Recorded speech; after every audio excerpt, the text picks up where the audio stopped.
dating site. All members are seriously attractive. Skinny, regular, big, and model type. This is where you can find your Asian delight. We know what matters to Asians. Get noticed for who you are, not what you look like. Make authentic connection. Since single is a terrible thing to waste. We want you to browse first, think later. We swipe our life. Make like my gay Asian singles. We're not your average Asian lesbian dating site. Get started. This is where you can find your Asian thing online. This is not a typical dating site.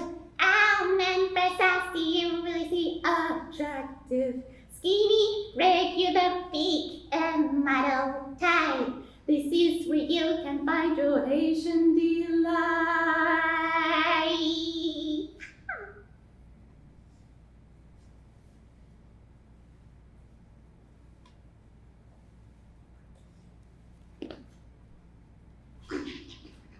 Your name, Peter Park, ethnicity, Korean, age, 22, height, 5'3", body type, average, interest, science, sports, table tennis, preference, Asian man, your name, Club Cruise, ethnicity, multiracial, age, 23, height, 5'7", body type, aesthetic, interest, movies, sports, parkour, preference. man, no Asian. I know it's him, the man of my dream. He looks like an Asian Clark Kent without glasses. Da, da, da, da, da, da, da, da. The pecs of his, oh my god, chest and the rectangle of his abdomen. Seems like it's gonna, bam! The one size too small t-shirt and jeans. Ooh. I told him I like DC Comics. He found it cool. He told me his favorite character is Superman. I said that's super cool. Da, da, da, da, da, da, da, da, da, da, da, da, da, da. I told him that science is my passion and Spider-Man is my hero. He sent me a winking face with tongue emoji. Then he told me he only dates white guys. My visions of those in our engagement photo as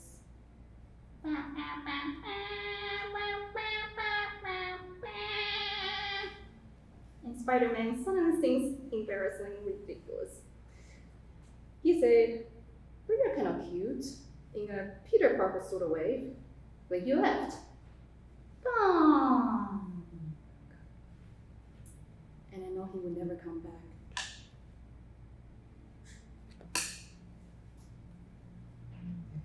My name is Scott Cruz, Kim, son of a Filipino single mother. On a dating app, I register my name as Clark Cruz so people can assume I might be Spanish or Portuguese. Oh. Then this guy named Peter Park messaged me. Coke bottle glasses, nerdy smile, small body. The idea of a wimpy looking guy, Asian guy, trying to approach me is annoying, and the reminder of him as my slim, self-righteous, and homophobic Korean father who abandoned us pissed me off. So I told him I only date white guys. I could tell that my words hurt him. I feel guilty, so if I left the conversation, I said, "But you're kind of cute," in a hashtag Peter Sparkle sort of way.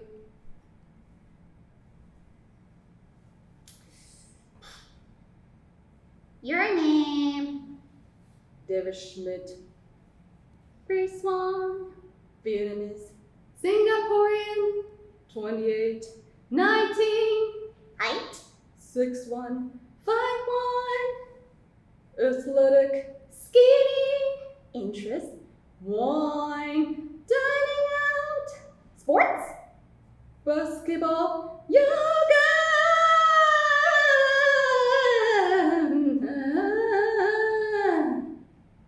Preference. Women, White men only.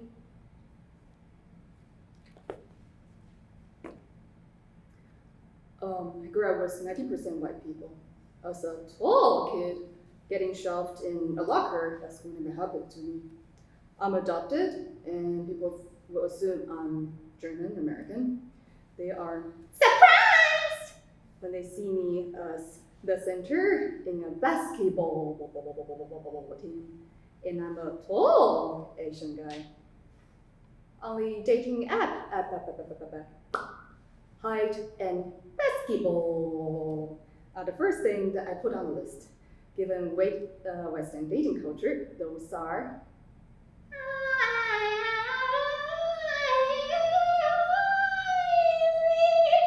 valued. I had several successful dates, but when I'm getting ready to step further into a relationship, they would say,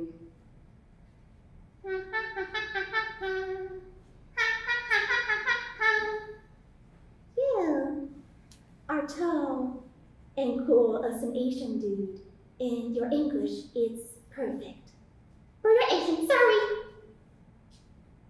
"You are Asian," they told me.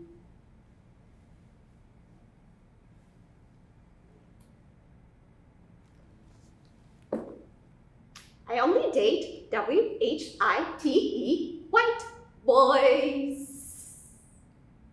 I learned a lesson in high school that if you are a ASIAN Asian girl and you date Asian boys, it is a disgrace among my Asian American girlfriends. At home, my immigrant parents told me that If not Asian, then white. because mixed kids are adorable and valued at our hometown in Asia. And they admonished me, Never BLACK. Black. I'm always on a diet, and one of the pins on my backpack says, I'm slender as fuck. I've been diagnosed with anorexia. But this is how I survived. I'm skinny, I'm hot, I am ASIAN. Asian. baby, who has never been unpopular among boys.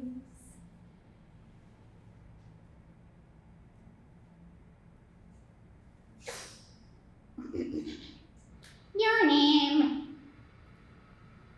Camille Garcia Wilson, Wilhelmina Dai, Filipino and British, Taiwanese, 26, 31, 57, 53, Body type.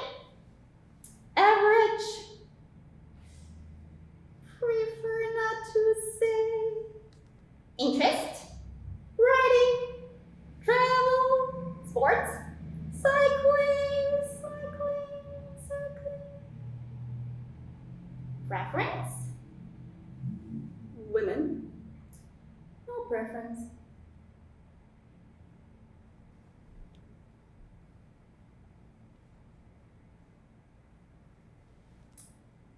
My dad is American.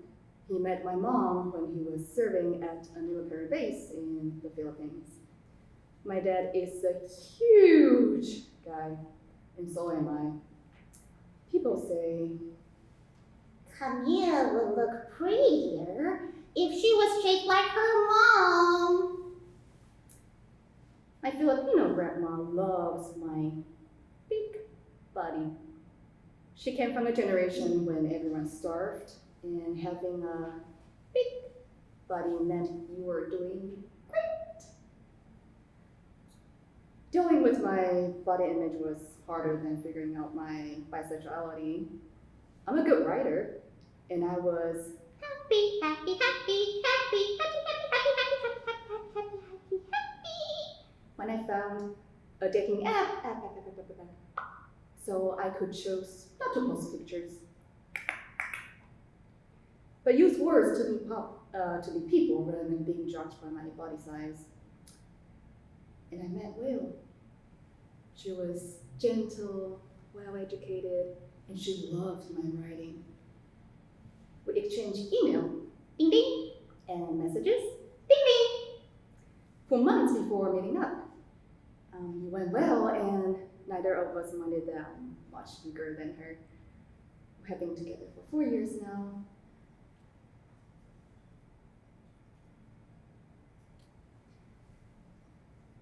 I told my parents that I'm dating an Asian American. They asked me, I told my parents that I'm dating an American. They asked me if he is British, Deutsche, or Italiano. I told them that American and Caucasian is not necessarily interchangeable, and Camille is not he.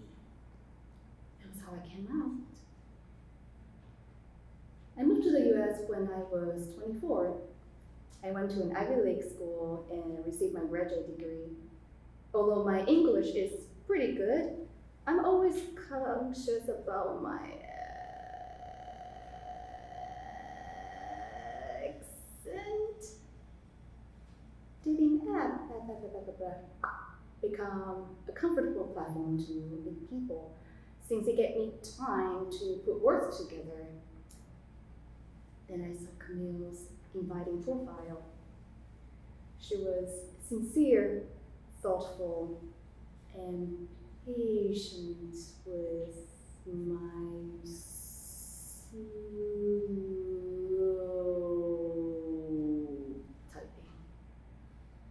We exchanged email, Ding ding, and messages ding ding. for months before meeting up. It went well, and neither of us minded that I spoke much slower than her. We have been together for 4 years now, and this summer she will travel with me to meet my parents in Taiwan.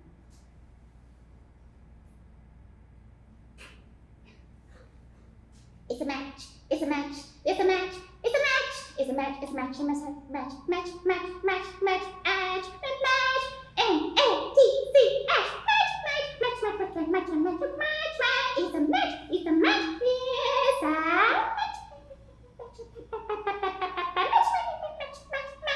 Is the match. Dun, dun, dun, dun.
树会很高，然后一年四季都绿绿的，然后白色的人很多。I imagine it like you walk and there are like just little like stands where you can like buy fish, yeah, and like sushi and stuff. Yeah, it's just like New York. Yeah. Yeah, I imagine like being really, really busy. It's all crowded. Yeah. Yeah.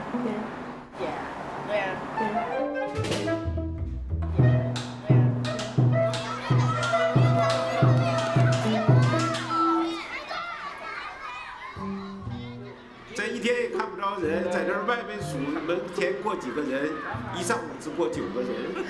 我待了16天，就碰到一个老头儿牵了一个狗，猫咪就这么一下，没有见到人。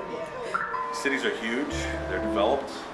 I was impressed by the construction that's going on. Everywhere you see, there's those booms that are used to make buildings, you know, they're everywhere.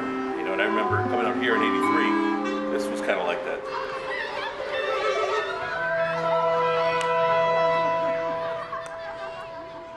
美国我跟你讲，公共秩序很好，公共卫生很好。当然他们都是有私家车的，就是没有私家车，有时万一要碰到排队，也没有个人挤来挤去，很礼貌。他从小他就培养，没有说哎呦很小的我小便随便打。I imagine life like in a lot of villagers and stuff, and there's like farmers. There's some engineers too. 枪是每个人都有的。他们管的。高兴了啪给你枪。他们能管好自己。他们过了没有？他们自己过了。什么少爷你啪！我要我中国发枪的话，13他妈的比乐意的嘞。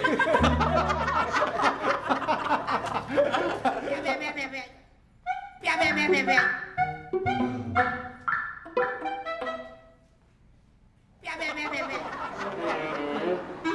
黑人很好，黑人很好，你困难的时候他很帮助你。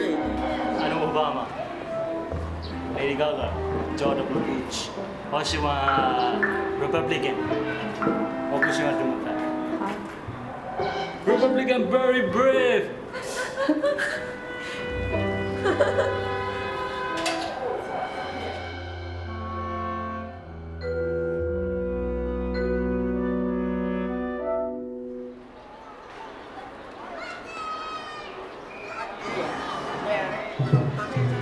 说是一个自由的国家，实际上在暗中是在里面是十分的不自由，因为他已经把所有的人都放到网里了，一个无形的网里头去看大家，大家似乎很自由，实际上是不自由。这里头呢，说是好像是不自由，实际上是很自由。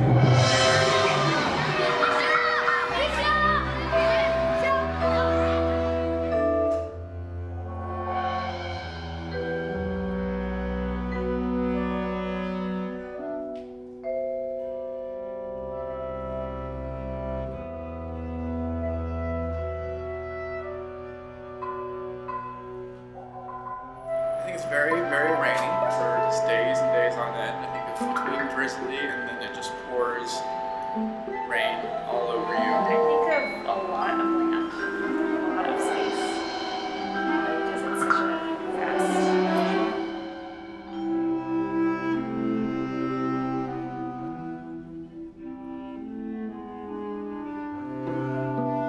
这个节奏是不是很快啊？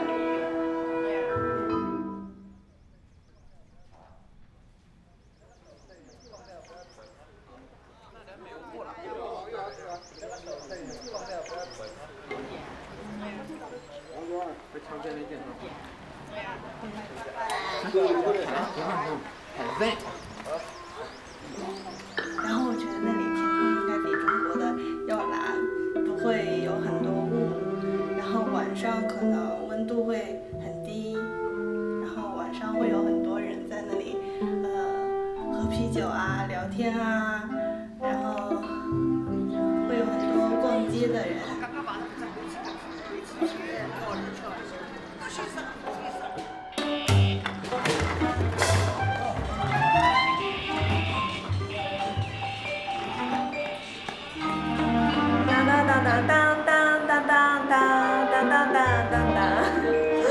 所以就是那种感觉吧，加州阳光很灿烂，然后海岸线很美，非常的 fashion， 就很时尚的感觉，很多美女。西部牛仔，加州宫，就是1号宫。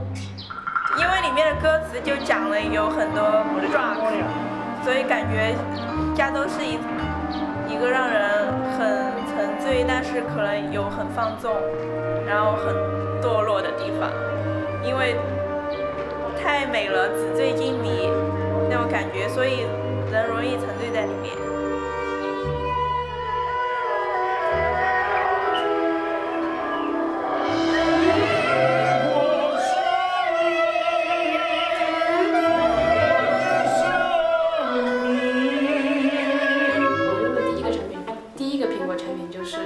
它是 designed in California， 就是 Ensemble in 中国 in China。 China produces almost practically anything there is in the world, right? They're one of the mass producers of the global empire that we have. I think they used to make fuses, but they don't anymore. And now they have banks. There's a lot of people getting rich there, and there's a lot of people that aren't so rich there. So hopefully they have a huge middle class that can support their economy just like we have here in the U.S. Good food, specifically stir fry。吃点汉堡，喝点牛奶，快餐。盛产水果，各种好吃的水果，橙子啊、苹果啊，就那种大水果。Everything in the cities, at least, appears to be available at the fingertips. So life is good, I suppose, over there. 美国、中国都是伟大的国家，应该是朋友，是吧？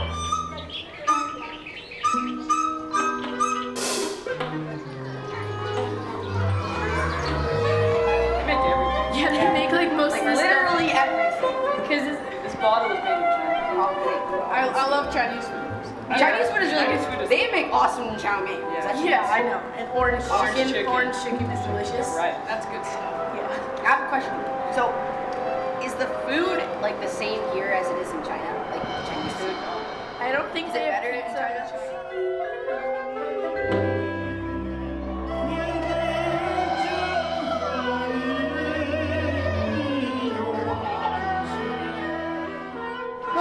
现在几点了？现在已经9点了，9点他们已经睡着了。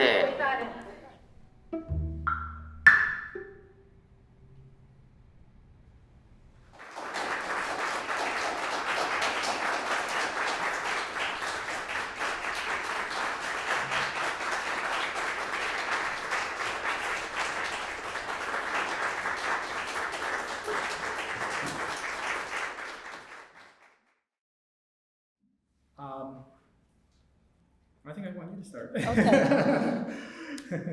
We've been producing the program for a while. I'm looking forward to it.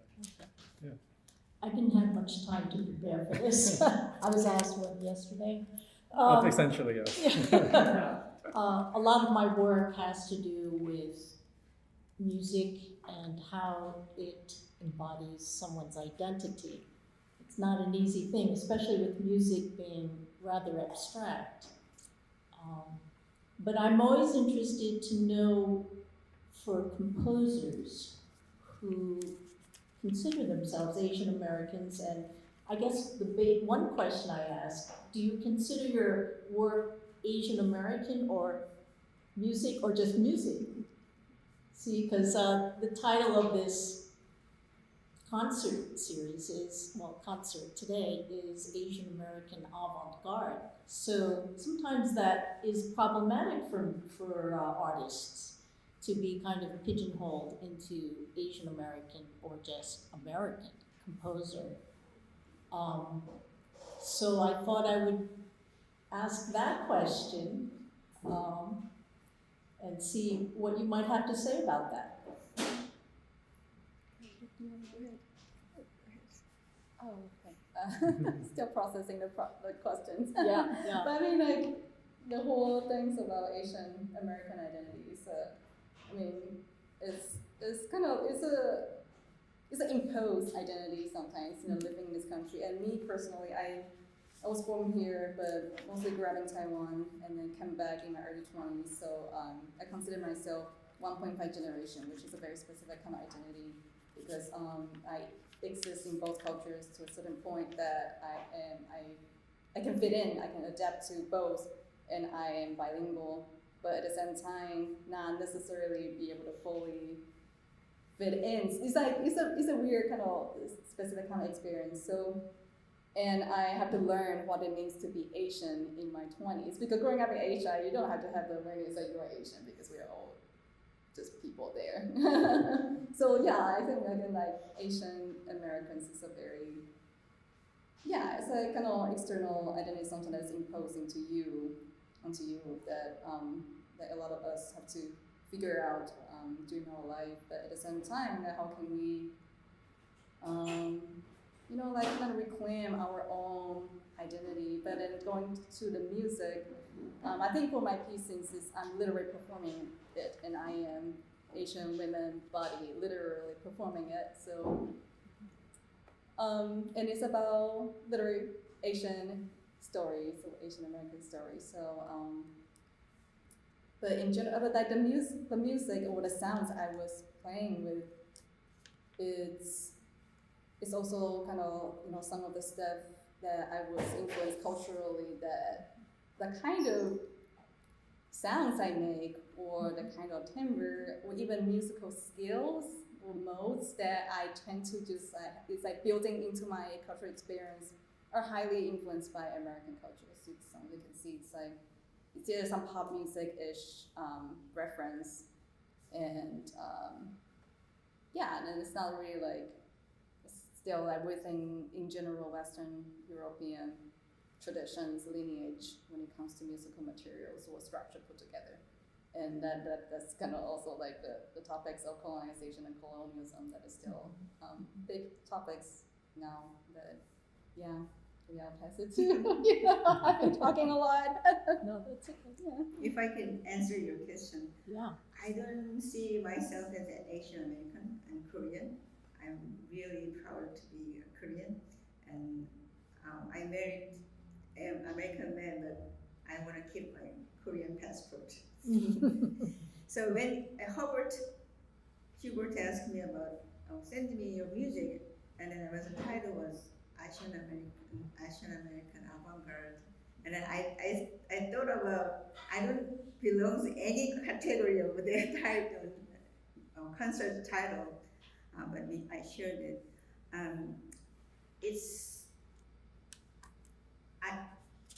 Since I live in America, the more I live in America, I have been more realizing that I'm really Korean.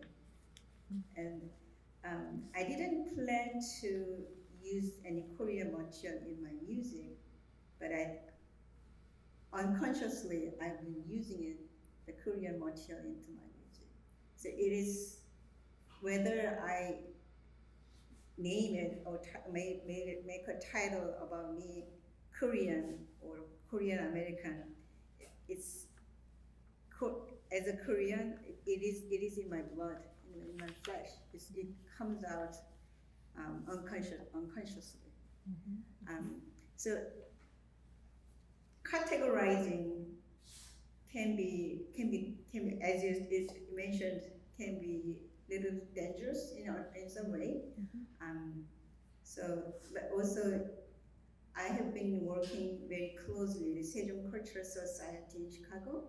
Their mission is acknowledging Korean culture, Korean music, to people, especially Korean living in America.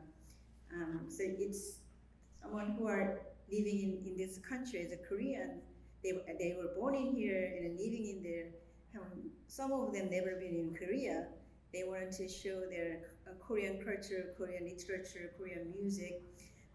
It's important for the organization to sharing those information with the people, the young generation living here.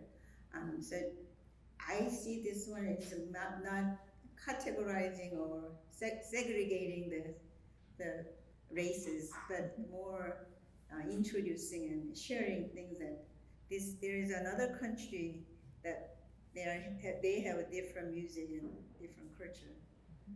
So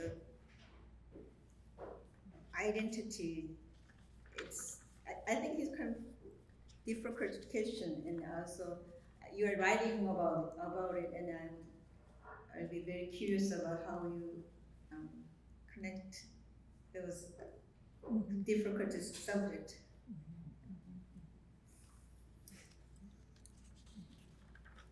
I also think about Asian American as being someone of Asian descent and their experiences living as an Asian in the US.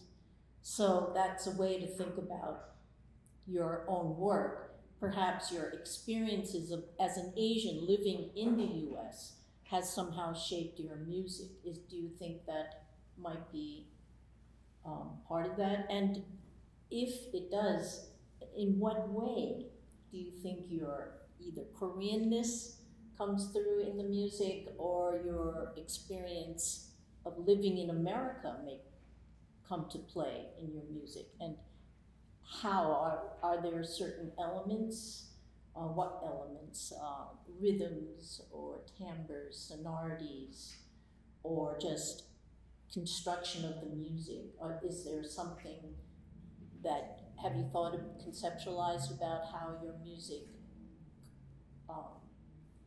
comes out in terms of your experience as an Asian living in America?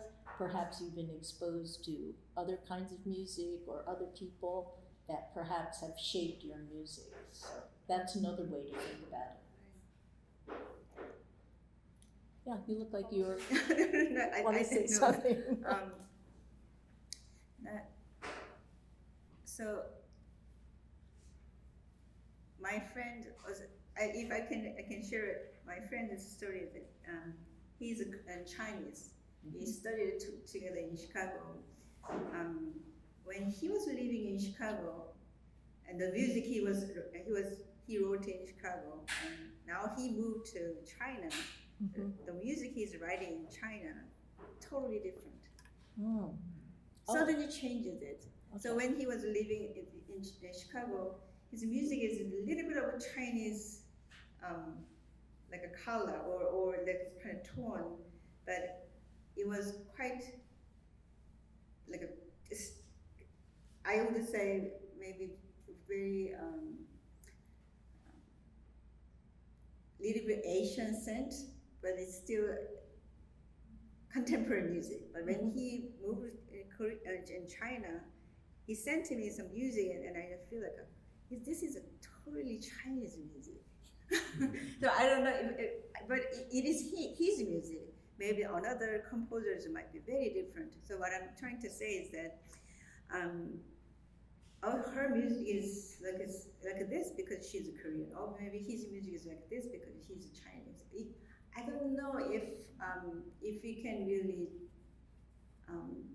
judge in that way, but I'm sure that because I have been living here more than 2 decades, and my expression might be different, because the same friends, I was talking with him over the phone, and he said suddenly, "Yo, you became more Americanized than before. So, why is that?"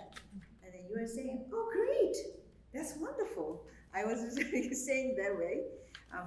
So I think it maybe not only I'm talking in that way, also music in my music, probably it was delivering it in a way, but I don't think I'm trying to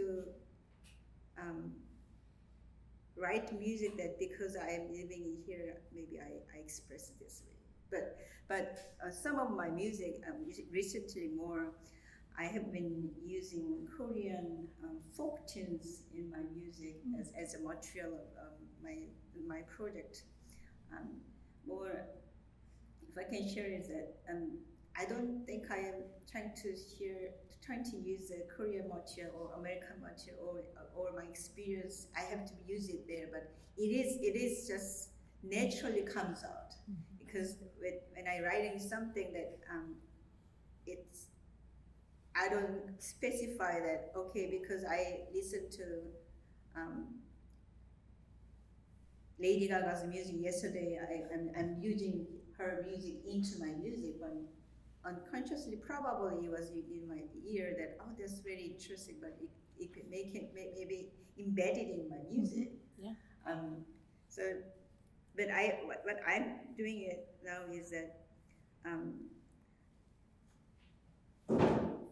I realize that someone who are living in this country as a Korean, well, as a Korean Asian American, Korean American, once he said that I hate Korea. And my parents are coming from Korea, but they don't like Korea. Korea has this problem, this problem, this problem.